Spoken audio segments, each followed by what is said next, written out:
Johnson, this is the computer center. So sorry to call you this late, but the computer is available.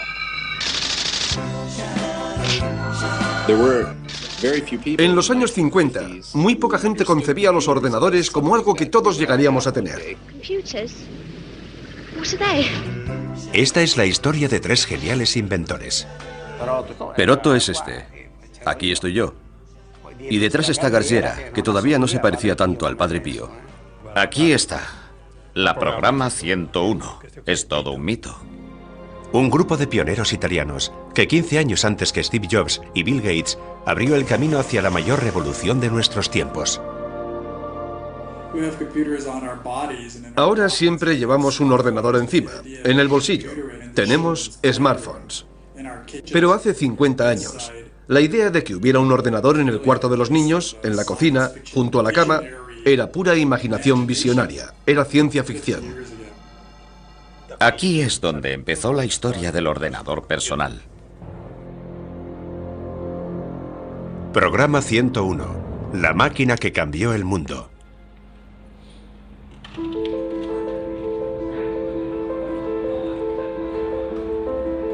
El ordenador personal es el instrumento que más ha cambiado nuestras vidas. Pero su invención fue fruto de un desafío, un sueño que parecía imposible de realizar. No se sabía si éramos los únicos que concebían e intentaban crear estas cosas. Por eso debíamos darnos prisa en fabricar este aparato que, a nuestro juicio, probablemente fuera toda una novedad. Y podía ser la primera.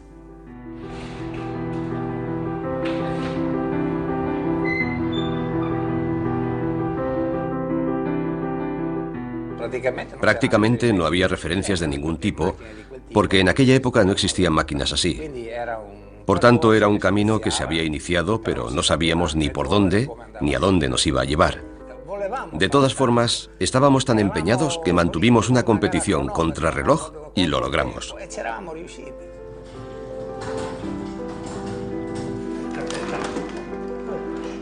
Para comprender cómo se cumplió este sueño, debemos viajar atrás en el tiempo.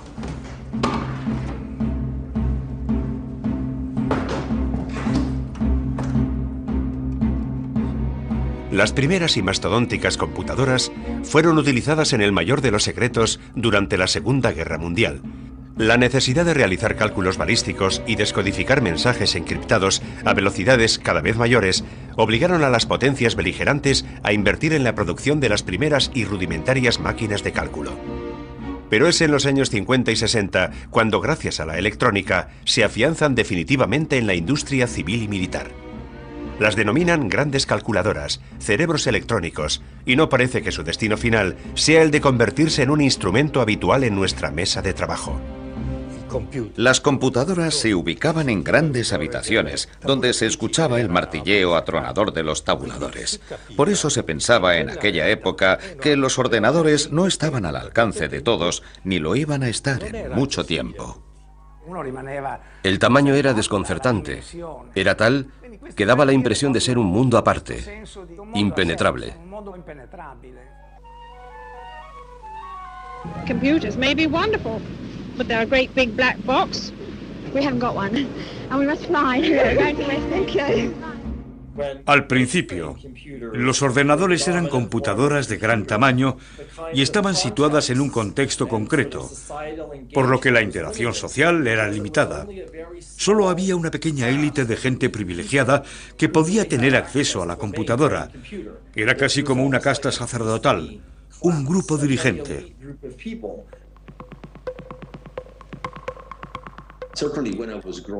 La verdad es que cuando yo era pequeño, el computador era algo prohibido, algo que no me atrevía a tocar y mucho menos a usar, porque era demasiado grande para mí. Era casi un mito.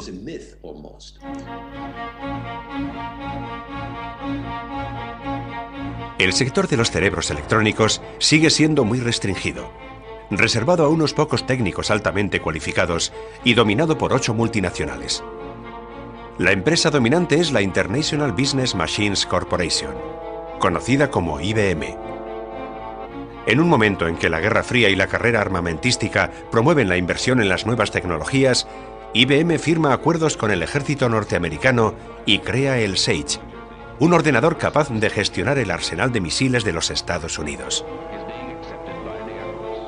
El Sage pasará a la historia como el ordenador más grande y caro jamás creado. To protect the future of America, the defense techniques of tomorrow had to be discovered now. They were discovered in electronics. That is how Sage and bursting computers into military service.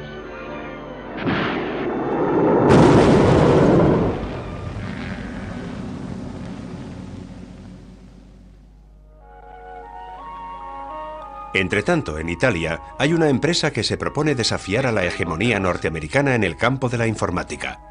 Es la Olivetti, una empresa totalmente diferente de los colosos de ultramar. Da Ivrea chiamano le sirene della Olivetti. È la sveglia dell'antica città forte. Dai blocchi delle case per dipendenti, i piccoli ed i grandi vanno verso la fabbrica o la scuola. Esta empresa, líder en el mundo de la producción de máquinas de escribir y calculadoras mecánicas, está encabezada por Adriano Olivetti, un empresario que piensa en un mundo utópico, donde la fábrica no es solo el lugar de trabajo. No era solo una fábrica, era una sociedad. La fábrica era todo lo que la rodeaba. Y para Adriano tenía que vivir en armonía. Cresce qui ogni anno il complesso delle officine, crescono gli edifici dei servizi sociali come quello dell'ambulatorio e dell'infermeria, dove i dipendenti ricevono visite gratuite e trattamenti cure. Adriano Olivetti diseña una empresa definida como la Atenas del siglo XX, donde los conocimientos técnicos y la cultura humanista están en permanente búsqueda de un punto de convergencia, y decide proyectarla hacia el futuro. Invierte buena parte de los recursos de la empresa en las incipientes tecnologías electrónicas y crea el laboratorio de investigación y desarrollo informático más importante de Europa. Y es aquí donde una nueva generación de proyectistas empieza a explorar las nuevas fronteras de la informática. Cuando entré en Olivetti, lo hice con mucho entusiasmo. Y con el tiempo, este entusiasmo, lejos de apagarse, aumentó. Porque el ambiente de los laboratorios electrónicos de Olivetti era inmejorable. Había un bagaje impresionante de know-how entre las 400 personas del laboratorio.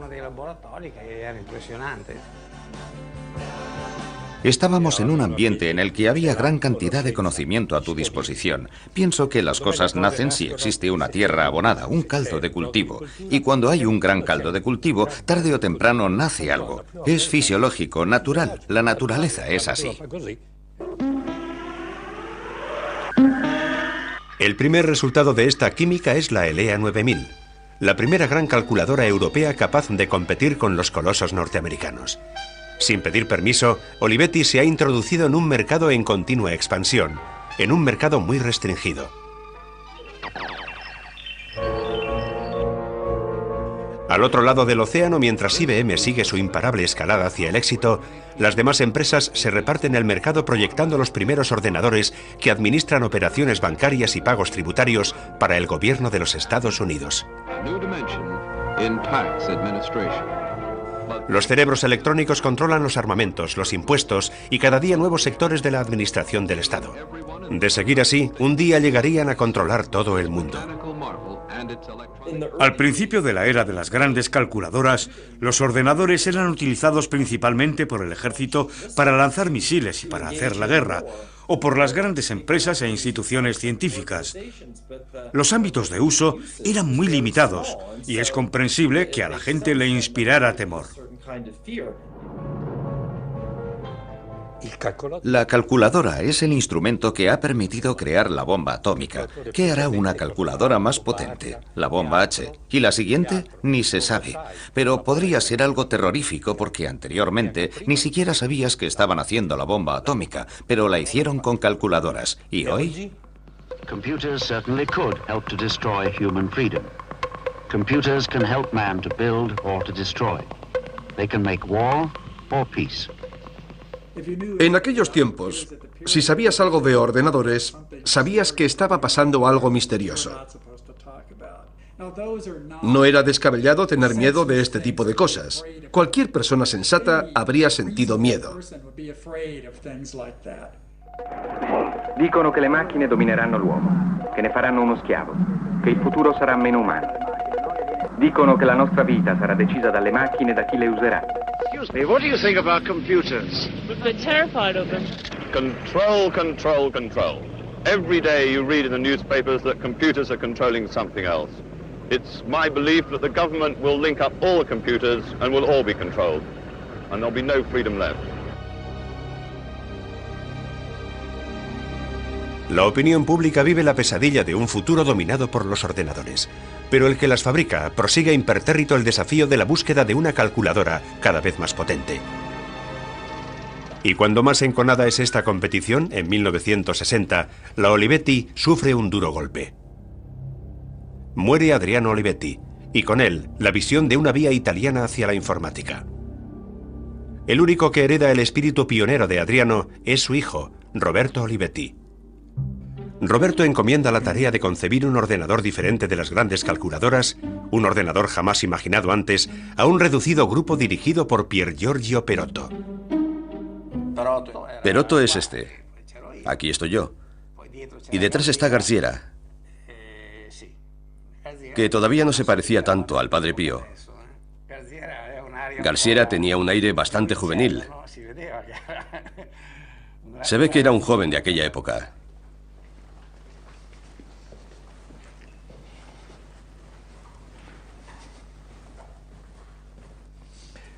Aquí está, la programa 101. Es todo un mito.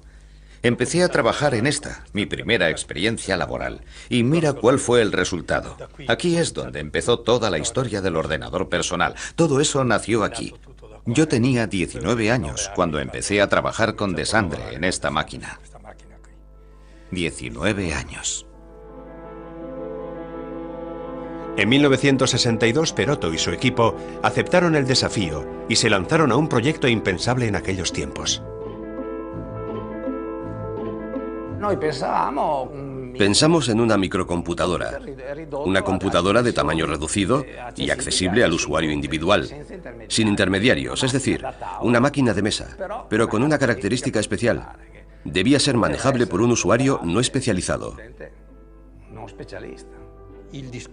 La idea fundamental era ofrecer un instrumento a un precio razonable y que cualquiera pudiera tener en su mesa de trabajo. Perotto me dijo, piensa bien si te interesa hacer algo de este tipo, porque tiene sus riesgos. Sabemos cuál es nuestro punto de partida, pero no sabemos cuándo llegaremos, si llegaremos o cómo llegaremos. Era algo que debía ser elaborado desde el principio. Y era tan difícil incluso explicar que posiblemente fuera factible, que el ingeniero Perotto dijo, chicos, yo no os voy a contar que tenemos una idea y que en suma pensamos que es factible. Quiero sacar un producto, quiero que lo vean, porque si no, la gente no nos va a creer.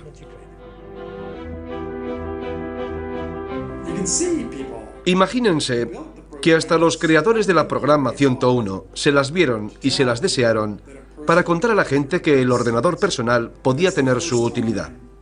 Fue la primera vez en la historia que alguien intentó realmente hacerlo. Una computadora que se pueda poner en la mesa. Una computadora pensada no para los técnicos de los grandes laboratorios, sino para cualquiera que quisiera utilizarla. Tal vez ni siquiera el grupo de Olivetti lo habría sospechado, pero esa idea fue la chispa de una revolución que cambiaría el mundo. Hoy, cuando hablamos de un ordenador personal, pensamos en el objeto que utilizamos a diario, pero hace 50 años aquello no era realista.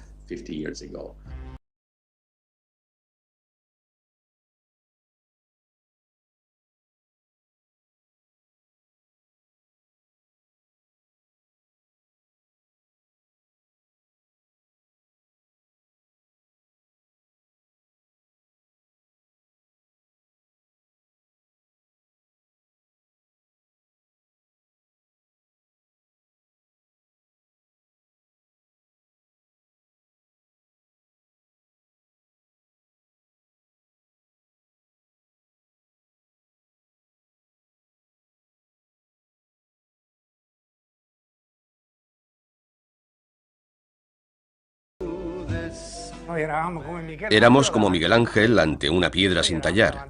Estábamos frente al vacío porque no teníamos ninguna referencia, ni ningún producto lejanamente comparable a lo que acabaría siendo la programa 101.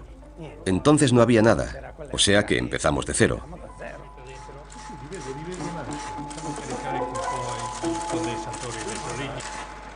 ¿Cómo fabricar un pequeño ordenador? Cuando en 1962 el punto de referencia de la informática eran las grandes calculadoras de la IBM, enormes salas climatizadas y filas interminables de armarios conectados entre sí por kilómetros y kilómetros de cables. El grupo de Perotto sabe que debe superar pruebas a las que nadie se ha enfrentado anteriormente. El problema no era tener la idea de hacerlo, sino cómo hacerlo. Y la idea de hacerlo no se nos ocurría estando dentro de la ciudad prohibida de las grandes calculadoras, porque de allí no se baja, allí uno permanece siempre entre las nubes, contempla la estratosfera, cada vez más alto. En cambio, había que mirar más hacia abajo. La primera gran prueba, la más difícil, es lograr condensar toda la potencia de una gran calculadora en una caja tan pequeña como una máquina de escribir. Esta era la memoria disponible en aquella época. Compleja, costosa, había que construirla pieza a pieza, había que encajarla, etc. Costaba un ojo de la cara. A veces renqueaba, y además era un mamotreto, muy engorrosa. No valía para lo que nosotros queríamos. Con ella no íbamos a ninguna parte, de manera que buscamos otra memoria. Y elegimos la línea magnetoestrictiva, constituida por un hilo de acero armónico, como la cuerda de un piano. Y en torno a esta línea construimos nuestra máquina.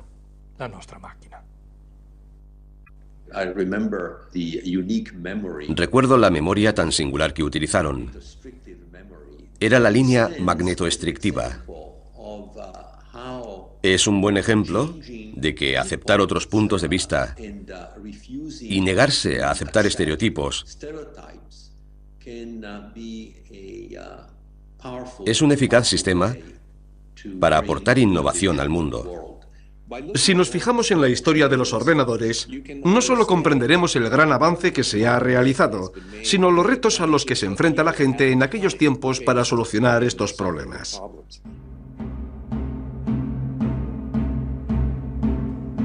Gracias a una sencilla pero genial intuición, los tres proyectistas descubren que es posible reducir las dimensiones de una computadora. Una revolución copernicana para la informática de aquellos años. Pero por sí sola no es suficiente. Los ordenadores no solo están hechos de componentes electrónicos, sino también de software, un sistema de reglas y programas que permiten que el hombre interactúe con la máquina. Y los únicos que conocen ese complejísimo lenguaje son unos pocos técnicos de bata blanca, hombres que deben seguir el compás de la máquina, hombres que son los brazos y las piernas al servicio del cerebro electrónico.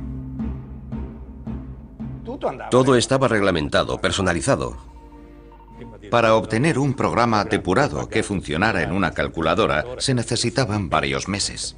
The designer must write a concise step-by-step list of instructions and feed it to the computer. The preparation may have taken months. Es el momento de crear un lenguaje nuevo, un lenguaje que permita a cualquiera programar y utilizar un ordenador. Es decir, se empezó a trabajar en la definición de un lenguaje. Este famoso lenguaje tenía que ser sencillo, sencillo y aún más sencillo, porque si no era más sencillo que lo más sencillo, no era válido. Pero si el lenguaje debía ser sencillo, crearlo era todo lo contrario. Durante largos periodos nos vimos llevando una vida diferente a la de los comunes mortales. De hecho, nuestro diálogo estaba compuesto casi enteramente de una jerga propia, por así decirlo. Bastaba un gesto y nos entendíamos. Podía pasar que habláramos entre nosotros, incluso caminando por los pasillos, yendo al comedor, o de vez en cuando yendo juntos al baño. Allí había un urinario individual de pared donde se hacía pipí. Luego había cabinas donde uno podía encerrarse. El otro estaba dentro, yo estaba fuera haciendo pipí, y recuerdo que me puse a contestarle siempre con el mismo lenguaje. Entró uno, me miró, yo estaba hablando contra la pared, no lo entendió, se asustó y dijo, será mejor que vuelva luego, y se fue.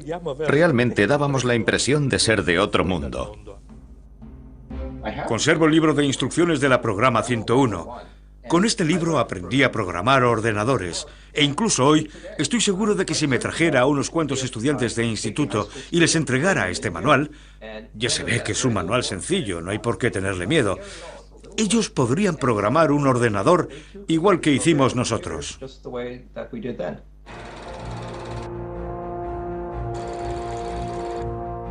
Al cabo de 2 años de duro trabajo, el equipo de Perotto ha desmontado una a una todas las rígidas normas de la informática de esa época y proyecta una computadora del tamaño de una máquina de escribir, con un lenguaje que permite que el mundo de la informática sea accesible a todos. Pero Perotto va más allá.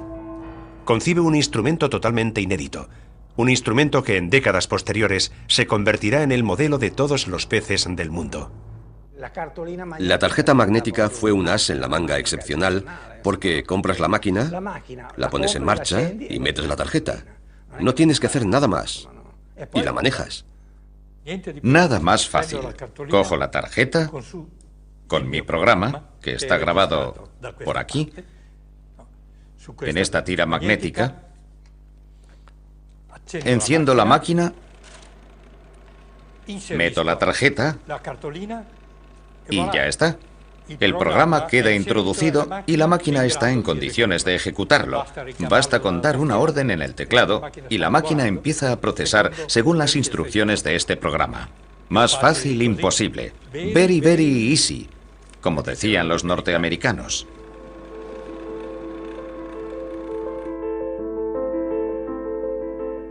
Este instrumento quedó como elemento estándar de la evolución del PC, es decir, el instrumento, el soporte magnético que daba la posibilidad de archivar programas y permitía pasar programas de una máquina a otra. Y posteriormente pasó a ser un disco, el floppy disk, que primero fue grande, luego más pequeño y así sucesivamente. La tarjeta abre definitivamente una nueva era. Una era en la que la relación del hombre con las computadoras cambia radicalmente. Cualquiera puede hacerse con un programa, cargarlo inmediatamente en el propio ordenador, intercambiarlo con otros usuarios, como se hace hoy en día con cualquier archivo. Los 3 inventores han ganado su apuesta. Han dotado al ordenador de alma, y Roberto Olivetti decide que ha llegado el momento de que tome forma. Contacta con Mario Bellini, un joven y prometedor arquitecto. En la actualidad, Bellini es uno de los arquitectos y diseñadores más importantes del mundo. Recuerdo que un día recibí una llamada de Roberto Olivetti diciéndome: oiga, necesito estar con usted por un proyecto complejo que tenemos entre manos. Se trataba de diseñar no una caja que albergara los mecanismos y circuitos impresos, sino algo que fuese un objeto personal, algo que interactuara puntualmente con una persona que estaba sentada frente a una mesa, un despacho, y que esta persona emprendiera una relación de comprensión con esta máquina. Era bastante novedoso, porque hasta entonces las computadoras eran armarios, y con los armarios no interactuamos. Prácticamente los armarios más atractivos son los que están empotrados en las paredes. Pero esto no era un armario o una caja, era una máquina diseñada para entrar a formar parte de tu círculo personal más allegado, como una persona más.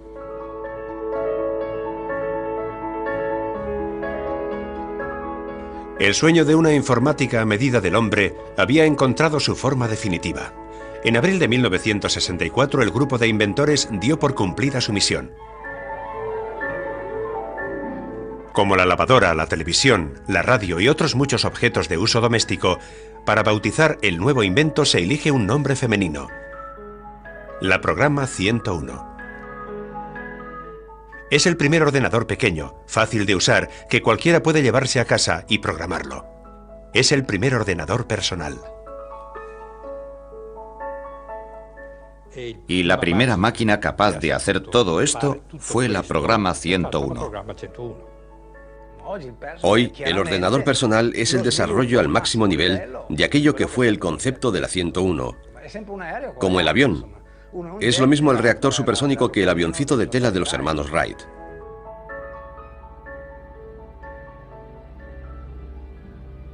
Pero cuando el sueño de los 3 proyectistas estaba a punto de emprender el vuelo, en Olivetti sucedió algo inesperado. En la primavera del 64 se difundió el rumor de que la Olivetti no andaba bien, que tenía problemas económicos. Olivetti cae en una gran crisis financiera. Para apoyarla, se crea un grupo de intervención dirigido por los lobbies industriales más importantes de Italia, encabezados por Cuccia, de Mediobanca, y Valletta, de la Fiat. El propio Valletta decía que Olivetti había cometido un gran error: el de meterse en este sector de la electrónica para grandes computadoras, que era un sector vedado a las empresas europeas, porque estaba fuera de nuestro alcance. Entonces nosotros interveníamos, pero la condición era que la sección electrónica fuese vendida a una empresa norteamericana. Tanto Valletta como Cuccia como el gobierno italiano no sabían nada de electrónica ni de ordenadores. No les importaba nada. Fundamentalmente, el hecho de salir de este sector no creaba ninguna molestia. Es más, mejor que estos pesados de la Olivetti dejen esta historia y se dediquen a cosas más serias. Y es precisamente cuando las grandes calculadoras al otro lado del Atlántico prosiguen su imparable expansión y se abren nuevos mercados en el mundo, cuando el grupo de intervención para el rescate de la Olivetti decide desembarazarse de la división electrónica. De ello se beneficia la General Electric, el coloso norteamericano más importante de aparatos electrónicos. Empieza así una larga negociación para absorber la sección electrónica de la Olivetti, con todos sus proyectos. Evidentemente, este asunto nos afectaba de manera particular a nosotros, porque sabíamos, y sobre todo lo sabía Perotto, que en nuestro caso, si se cedía la división electrónica y todo nuestro grupo a la General Electric, la actividad habría desaparecido por completo.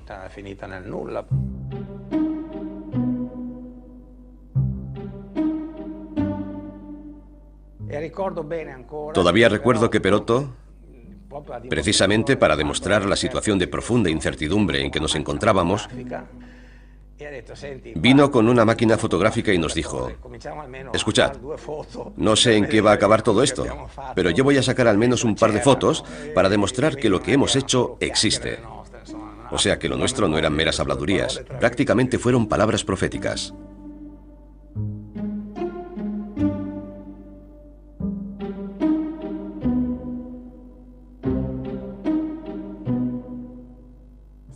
Es un hecho que en el 64 el laboratorio de investigación electrónica fue vendido a la General Electric.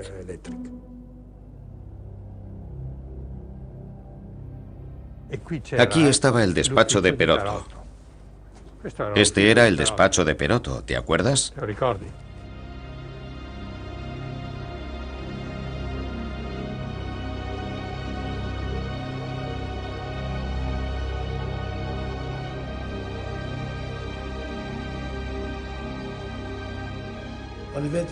La Olivetti empezó a invertir en electrónica en el 54 y en el 64 lo tuvo que dejar. Fueron 10 años de inversiones, de visión e incluso de esfuerzo. Y no solo de esfuerzos financieros, sino también de recursos humanos. Todo aquello terminó. Fue una aventura que costó sangre, sudor y lágrimas.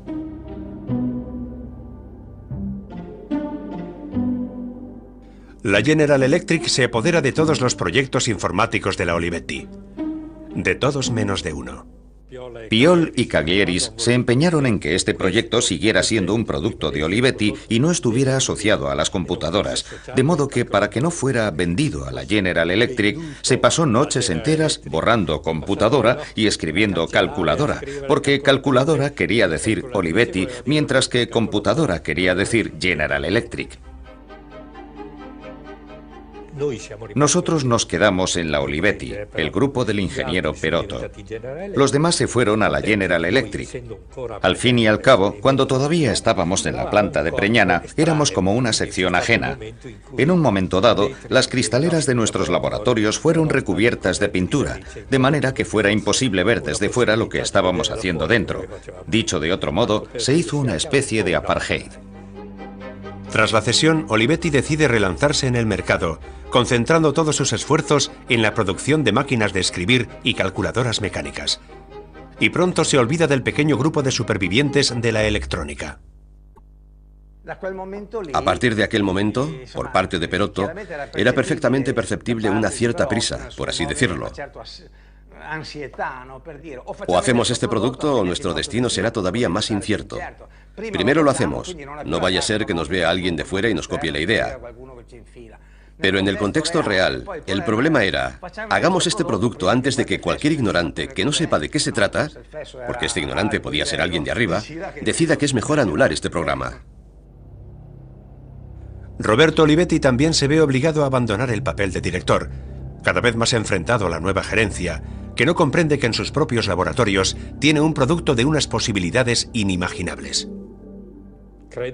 Creo que el nuevo director estaba convencido de que se iban a haber hecho pocas unidades, porque dijo, no esperamos hacer gran cosa con este producto, porque en mi opinión es algo innecesario. Y la mejor prueba de que es innecesario es el hecho de que nadie haya fabricado un producto de este tipo. Es decir, el hecho de que nadie de la competencia tuviera un producto similar, en lugar de ser visto como un motivo de acicate, fue visto como un factor negativo. Si nadie lo ha hecho, quiere decir que el mercado no lo demanda.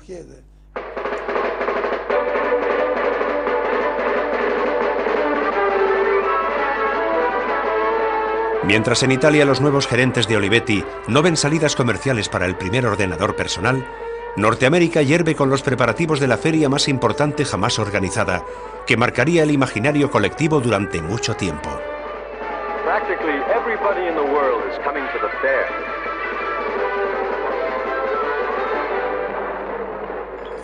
En 1965, cuando era niño, se organizó la Exposición Universal de Nueva York.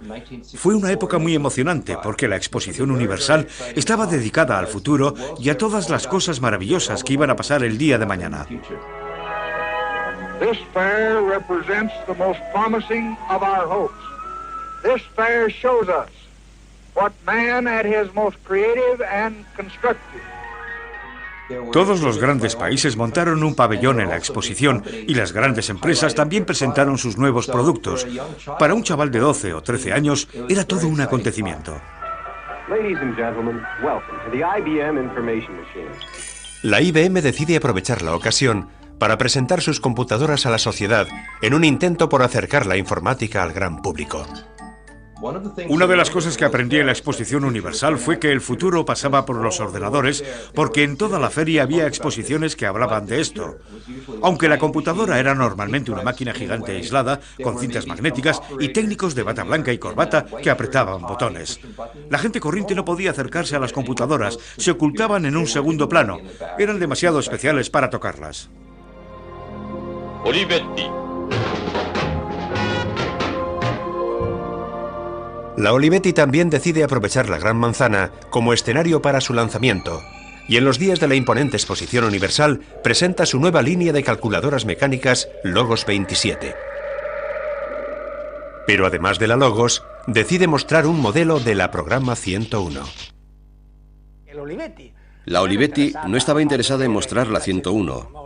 Bueno, sí, quería mostrar también la 101, pero la expuso en una salita trasera más discreta. O sea, solo iba a verla el que estuviera interesado. La protagonista de la muestra era la Logos 27. Si hoy pudiera empezar de cero, ahora que pienso en lo que hace Apple, por ejemplo, habría volcado los recursos de la empresa en aquel producto. Yo estaba muy alejado de todo esto, en el sentido de que el producto no se consideraba como algo que cambiaría el mundo. La intención era clara: presentar aquella máquina como ejemplo de lo que podría hacer Olivetti si quisiera, como el coche ideal, o los prototipos que se exhiben en los salones del automóvil, que sin embargo están allí para poder decir: mira lo que hemos estudiado, lo que podremos hacer. Pero los coches reales son otra cosa. El 25 de octubre de 1965, pese a estar arrinconada, la 101 tiene la posibilidad de ser valorada no por los burócratas o empresarios, sino por la gente corriente para la que ha sido creada. Welcome to the world of tomorrow. Se organizó una presentación de la programa 101. Yo estuve allí. Y recuerdo que el presentador dijo: y ahora, la máquina va a calcular la órbita de un satélite alrededor de la Tierra.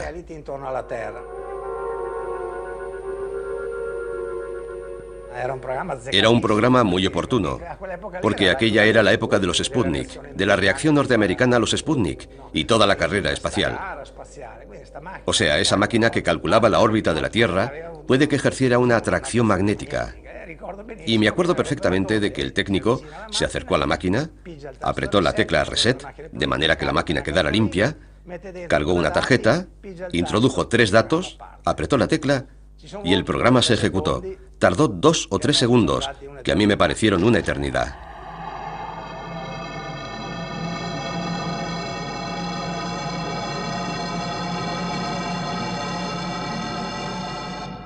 Y al cabo de esos 3 segundos, la máquina empezó a disparar una serie de resultados que... En fin, antes de que terminara fue interrumpida por una ovación de aplausos interminable.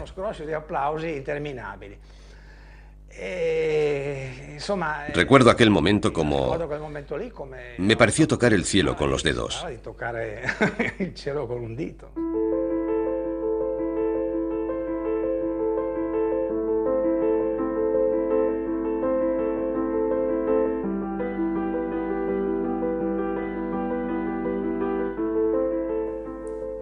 Los organizadores, que la habían relegado a una esquina, casi ocultado, que no querían dar demasiado protagonismo a su presencia, se vieron obligados, yo diría que por el clamor popular, a colocarla en una posición central para que quedara a la vista de todos.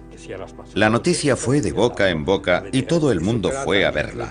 Y hubo que superar la incredulidad de que el producto tuviera unas dimensiones tan reducidas, porque al principio la gente preguntaba ¿a qué está conectada? Había mucha gente que pensaba y decía: es imposible, no puede ser cierto, habrá algún cable subterráneo. E iba a mirar por detrás de la máquina a ver si había cables ocultos que la conectaran a una calculadora. Yo diría que aquel año fue la atracción de la feria. Prácticamente no tuvo competencia.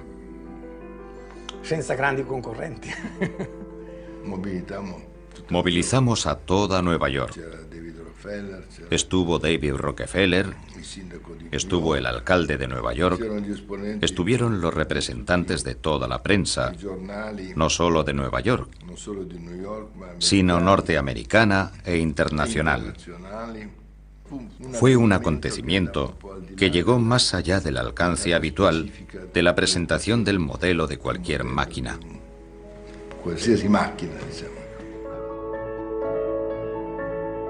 Veremos un ordenador en la mesa de trabajo antes de que haya 2 coches en el garaje. Olivetti lanza la nueva dimensión de la computadora. La primera computadora que cabe en tu mesa. Los comentarios de la prensa norteamericana son elogiosos, y la Olivetti, a pesar de no seguir siendo dueña de una división electrónica, se ve obligada a producirla y a lanzarla al mercado mundial.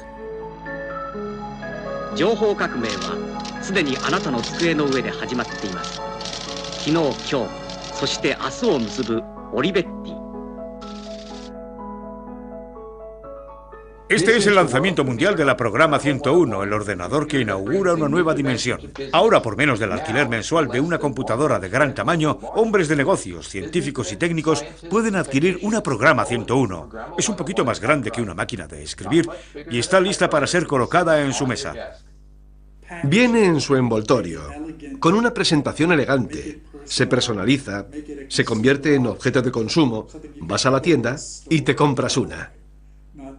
No es algo que un genio de la electrónica se construye en casa, sino una computadora de consumo personal. Queríamos hacer algo grande. Hicimos una carrera contrarreloj y lo logramos. This man is working against time, computer time. Why? Because there are not enough computer facilities available. Until today. Because Olivetti have developed Programmer 101, the world's first desktop computer. The Programmer 101 is compact. The Programmer 101 is portable. No había que compartirla con nadie, la tenías a tu entera disposición, solo para ti, a la espera de tus instrucciones. The Programmer 101 sells at a fraction of the cost of a large computer. La Programa 101 costaba $3.500, mientras que la computadora grande más barata de IBM costaba más de $100.000. To the businessman, the Olivetti Programmer can be used where it is needed, when it is needed, in the office or at home. El anuncio en el que se ve a un empresario sentado al borde de su piscina con una mujer en bañador haciendo sus cálculos es una imagen profética de la muerte de las computadoras como objeto oculto que está tras unas gruesas paredes de cristal. This secretary is selecting one of the basic categories of program from Olivetti's vast library. La Programa 101 se utiliza en los campos más insospechados. Ya no se necesitan millones de dólares y técnicos expertos para hacerse con una computadora. Hasta las pequeñas empresas, los topógrafos, los estudiantes universitarios, los representantes y los médicos pueden disfrutar de las ventajas de la era informática. La 101 fue utilizada en todos los sectores de la actividad humana. Esta es la universalidad de la máquina, a pesar de ser así, del tamaño de 2 cajas de zapatos. Ni siquiera nosotros llegamos a imaginar que llegara a ocupar un espacio tan considerable. Superó ampliamente nuestras perspectivas. In commerce, the programmer has many uses. Here, for example, is a family about to buy a new house. The programmer can be used to compute the mortgage repayments, interest rates, and the life assurance statistics. Una vez que la computadora se convierte en algo de mayor alcance, accesible a un grupo más numeroso de gente, se va transformando porque interactúa con nuevas personas. Personas que no tenían acceso a las computadoras cuando las grandes calculadoras dominaban el mundo informático. Los ordenadores personales conquistan cuotas de usuarios impensables hace escasos años.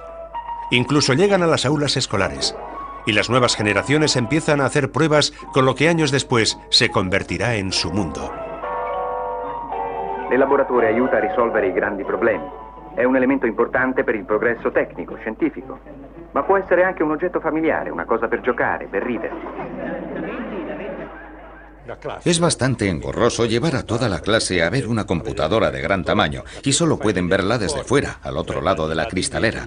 Les dices, esta es una calculadora electrónica. En cambio, si tienes una 101, puedes reunir a toda la clase y cada alumno puede crear un pequeño programa como ejercicio y ponerlo en marcha. Eso vale muchísimo. Noi ci aspettavamo un calcolatore grosso, una cosa enorme, invece tu quando hai visto questa macchina qua sei un po' spaventati, cos'è una calcolatrice, una macchina da scrivere.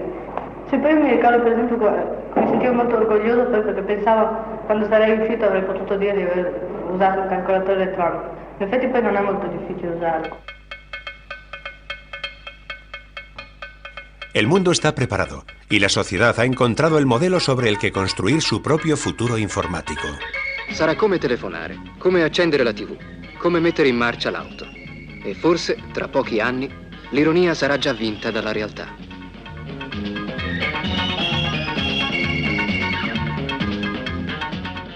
Si te pones dentro del contexto de aquellos años, empiezas a entender lo útil que fue la programa 101.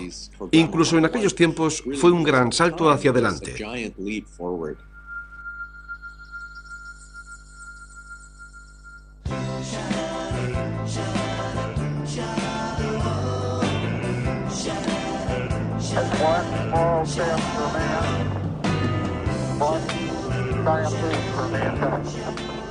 Los años 60 tocaban a su fin, y la 101, después de haber entrado en los hogares, en los colegios y en las oficinas, entra en la historia.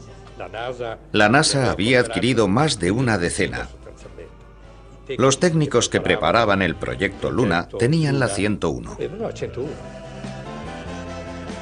La NASA la emplea para calcular las maniobras de alunizaje, la NBC para pronosticar los resultados de las elecciones presidenciales y el ejército norteamericano para planificar las operaciones en Vietnam. La programa 101 tuvo un éxito rotundo en los Estados Unidos. Se vendieron más de 40.000 unidades. Esta es la prueba de que la programa 101 ofrecía a los usuarios lo que realmente necesitaban. Y mientras la 101 alcanza la cima del éxito, un coloso de la informática mundial anuncia la presentación de un nuevo modelo. El primer gran pedido de la 101 llegó de la Hewlett Packard, que compró un centenar. Pasado un cierto tiempo, la HP anunció un nuevo producto. Un producto que básicamente reflejaba las características de la 101, solo que con capacidad ampliada. Abrimos un mercado que entonces no existía y despertamos a toda la competencia. Y nosotros, cuando vimos la Hewlett Packard, nos dijimos, cielos, estos nos la han... Ya no somos los amos indiscutibles del mercado. La programa 101 ejercía una gran influencia en muchos ordenadores, y el ejemplo más notable es la Hewlett Packard 9100, que es muy parecida. Es una máquina de despacho. Graba los programas con una tarjeta magnética. El jefe del laboratorio de la Hewlett Packard me dijo que su HP 9100 en realidad se inspiraba en la programa 101. Al parecer, la Hewlett Packard tuvo que pagar derechos a la Olivetti por la idea. En 1968, la Hewlett Packard llega a un acuerdo con Olivetti y paga $900.000 a la empresa italiana para poder utilizar la patente de la programa 101. Esa misma patente que pocos años antes, Perotto y Desandre habían cedido a Olivetti por la simbólica cifra de $1. Como alguien ha dicho, ese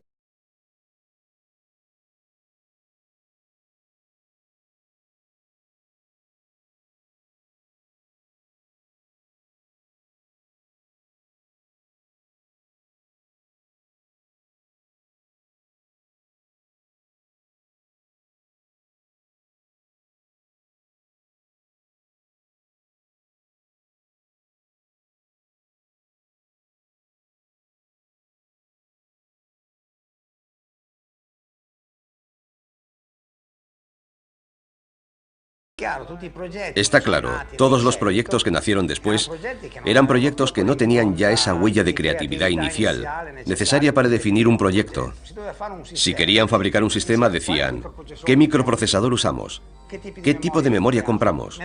Mientras que antes uno no iba a buscar las unidades magnéticas que se usaban. Y nosotros inventamos la tarjeta que antes no existía.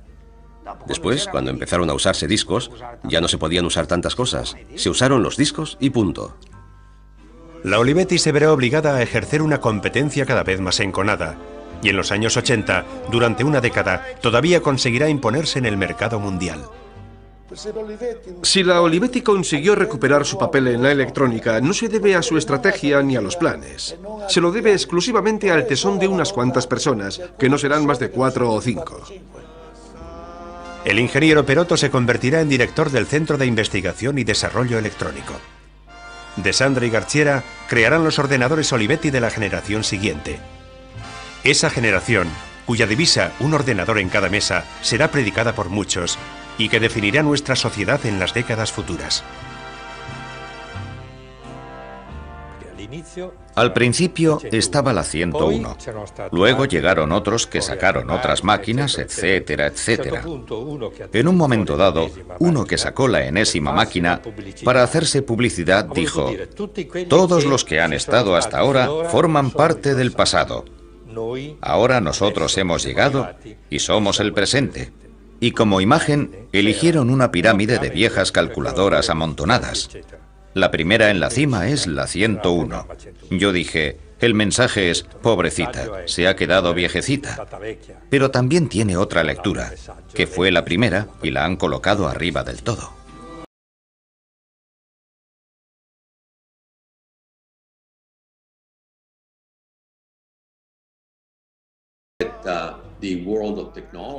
Creo que el mundo de la tecnología debería estar agradecido a la Olivetti por la programa 101. Creo que muy poca gente es consciente del impacto que la programa 101 tuvo en el desarrollo de los sistemas informáticos personales. La programa 101 pudo ser tomada como modelo para la apariencia de los sucesivos ordenadores. Sentó las bases de todo lo que vemos hoy en día, en términos de contenidos generados para usuarios y de una especie de democratización de Internet. Todo esto habría sido inconcebible si las computadoras no hubieran tenido la capacidad de salir de las grandes empresas, de esa especie de almacenes donde se ubicaban. Para mí la programa 101 tiene una importancia fundamental. Es una tecnología muerta, pero es una cultura viva.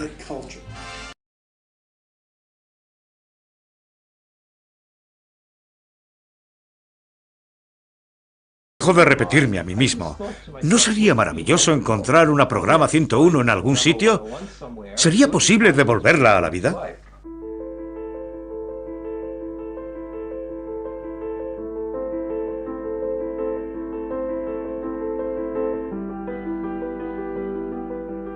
De las 44.000 unidades producidas, hoy tan solo quedan 8 en funcionamiento.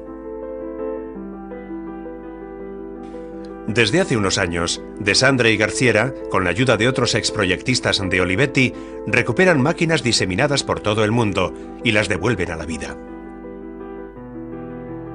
Después de tantos años de laboratorio dedicados a proyectar y experimentar, se han propuesto un nuevo desafío: conectar una 101 a Internet para que lance un mensaje al mundo de hoy.